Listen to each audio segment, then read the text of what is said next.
যখন করে তখন এই রাস্তায় শুটিং করে। হ্যাঁ এই রোডটাই দেখায় মুভিতে। আচ্ছা, এটা দেখলে বুঝি যে আমরা এটা ক্যালিফোর্নিয়াতে করতেছি। হ্যাঁ এই রাস্তায় করে ওরা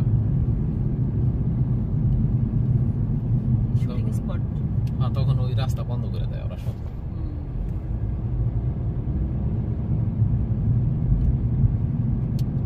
এই যে অ্যান্টিক কার, এই যে বাম পাশে।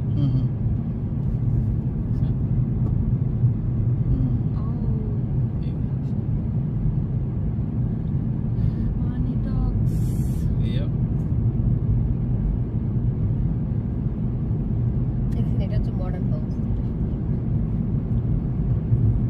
পরে বিল করছে এই ব্যাটল। এই যে আমি বলি কি আমেরিকাতে এখনো টালির ঘর আছে। এখন আপনাদের এখানে টালি ছিল, টালি চেনেন? এটা দেখেন মডার্ন হাউস। দেখেন আমার মডার্ন হাউসগুলো ভালো লাগে বেশি। আচ্ছা, চুক্কা মানে এরকম উঁচু এরকম ইংল্যান্ডের মানে মডার্ন হাউস না, এটা টালি না, ওই যে উপরে দেখালাম না, ওই যে দেখেন ওই যে লাল লাল যেগুলা, ওই যে উপরে যেগুলো দেখছেন, হ্যাঁ হ্যাঁ বাড়ির উপরে ছাদের ওটা দেয় টালি, যে লাল লাল যেগুলো। ও হ্যাঁ, ওটা সাই বলতেছিল, ওটা শুধু এখানেই হয়, কারণ ওটা তো আমাদের করতে পারবে না। হ্যাঁ ওইখানে হবে না। আমি এই দেখেন এগুলো